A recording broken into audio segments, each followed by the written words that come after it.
lot to look for there. Let's take President Trump in the Oval taking questions, or getting ready to go to Scotland, actually. Falling so much, and are you concerned about that? Well, I'm a person that likes a strong dollar, but a weak dollar makes you a hell of a lot more money. Hate to tell you, I don't know if you study it, but I study it. And if you look at the yen, I went to Penn and worked, so I know this. You understand? Absolutely. Oh, you did go to Penn. I went to work. Yes, well, sir. That means you're a smarter guy than I even thought, and I know you're smart. So when we have a strong dollar, one thing happens. It sounds good. But you don't do any tourism. You can't sell tractors. You can't sell trucks. You can't sell anything. It is good for inflation. That's about it. And we have no inflation. We've wiped out inflation. But it's an interesting question. So I will never say I like a low currency, but you remember the battles I had with the yuan, with China and with Japan, Japan being the yen. They always wanted a weak currency. They're trying to get a weak currency now. Now, it doesn't sound good, but you make a hell of a lot more money with a weaker dollar. Not a weak dollar, but a weaker dollar than you do with a strong dollar. And the first people that are going to notice it are the manufacturers of trucks and various other things. Like, look at Caterpillar, how well they're doing now. When you have a strong dollar, you can't sell anything. It's only good for inflation, and it's good psychologically. It makes you feel good. But with that being said, I love strong dollars. But you make your money with a currency. And I had so many different fights with President Xi, between Japan and China. All they want to do is have a weak currency. They're always fighting for a weak currency. And that's how they really dominated over the years. So when I see it down there, I don't lose sleep over it, let's put it that way. In fact, sometimes I go to sleep very happy. You understand? Do you agree with me? I agree with a lot of what you said, Mr. President. Do you think it makes any easier to impose your tariff with that lower dollar? Because I think it makes it easier even for tariffs, yeah. And it makes the tariffs worth much more.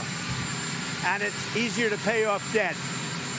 And it's easier to get a low interest rate, too. There are a lot of good things. It's hard to explain to people the headline, Trump wants a weak dollar. It's not a weak dollar. You take a look at the history of China over the last 20 years. All they do is fight for a weak currency. Look at Japan when they were really doing well. They had a very weak currency. So to me, I just say, thank you very much. It is what it is. President, what's your comment on ceasefire? Have you given up on a Gaza ceasefire? Well, the Gaza situation, and I said this was going to happen when you get down to your last 10 or 20. We got a lot of hostages out. We took them out in numbers that nobody believed, a lot of them. And I said, when you get down to 10 or 20, I don't think Hamas is going to make a deal, because that means they have no protection. And basically, that's what happened. Hamas didn't want to make a deal. Have you seen that photo? I think what's going to happen is they're going to be hunted down.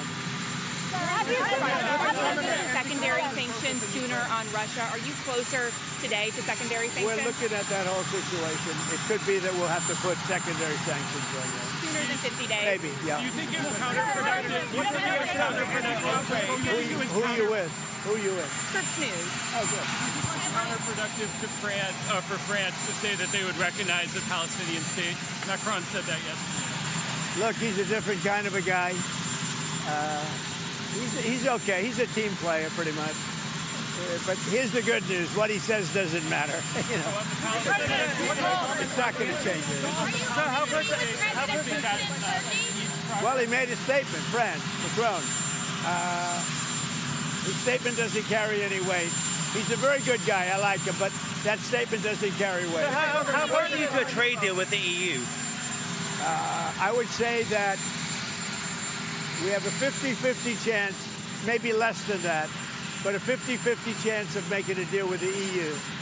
And it'll be a deal where they have to buy down their tariffs, because they're right now at 30%. And they'll have to buy them down, maybe, or they could leave them the way they are. But they want to make a deal very badly. I would have said we have a 25% chance with Japan, and they kept coming back, and we made a deal, and the deal is, don't forget, Japan's putting up $550 billion. It's a lot of money. And also paying tariffs. The biggest part of the Japan deal, and maybe we get this with EU, maybe we don't, is that we have the right to go in and trade. We have the right. They've totally opened Japan just to the U.S. That's, to me, the biggest part of the deal. What level of tariff are you looking for, Nuclear sir? disarmament. You said repeatedly you would like to see further nuclear arms reductions between the United States I would and like Russia. to see that. But the New START treaty is expiring in about 6 months, and it cannot be legally extended. That's a problem. That's a problem for the world. Create a new one. It's a problem for the world. You know, we have restrictions, and they have restrictions, as you know, on nuclear. That's not an agreement you want expiring. We're starting to work on that, but that is a big problem for the world. When you take off nuclear restrictions, that's a big problem for the world. What level of tariff are you looking for? President.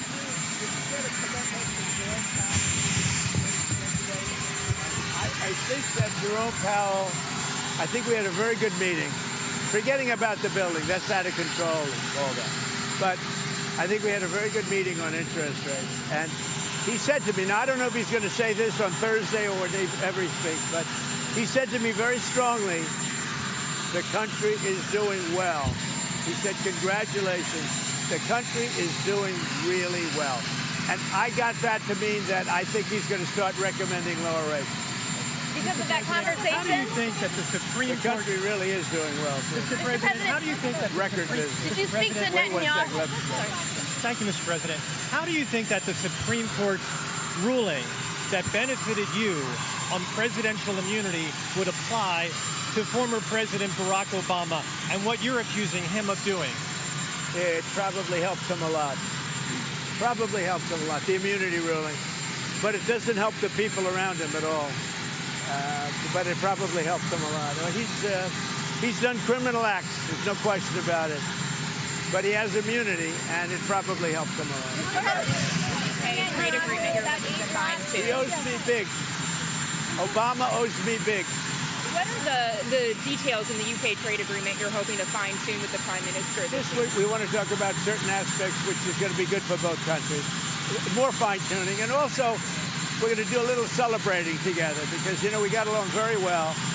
UK's been trying to make a deal with us for like 12 years and haven't been able to do it. We got it done. He's doing a very good job, good prime minister, good guy. We really get along very well. So we're going to meet at Turnberry and we're going to meet at Aberdeen. So two beautiful places. Is there wiggle room in steel and aluminum if they were to budge on digital services tax? Say it. Is there any wiggle room on steel and aluminum in exchange for any budge on digital services? Not a lot, because if I do it for one, I have to do it for all. So on that, steel and aluminum, not a lot. President, did you speak to Netanyahu about aid drops? Sorry, Michelle, go ahead. Mr. President, did you speak to Netanyahu about allowing aid drops in Gaza from Arab countries? Yeah, I speak to him, but I can't tell you what I spoke to him about. But it was sort of disappointing, although I told you. I mean, I told you, when you get down to those last 20 hostages, you get down to that last 10 or 20, it's going to be very hard for Hamas to make a deal because they lose their shield, they lose their cover. We got a lot of them out, a lot of them. We took a lot of bodies out, too. You know, so many of the parents said, please get my son's body back. And we're able to do that. We got a lot of people out, live and people that are not alive. But it was very important to the parents to get their son back, even though they knew their son was dead. Are you going to be able to get the Open Championship back to Turnberry? I think they will do that, yeah.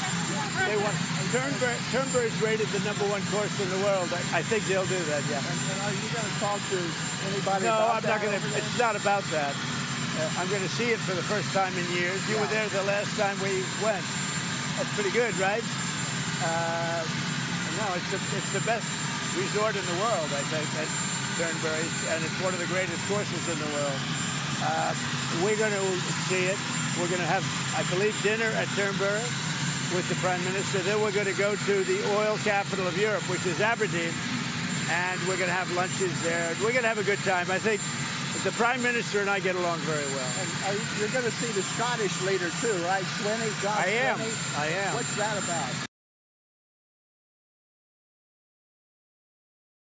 What happened?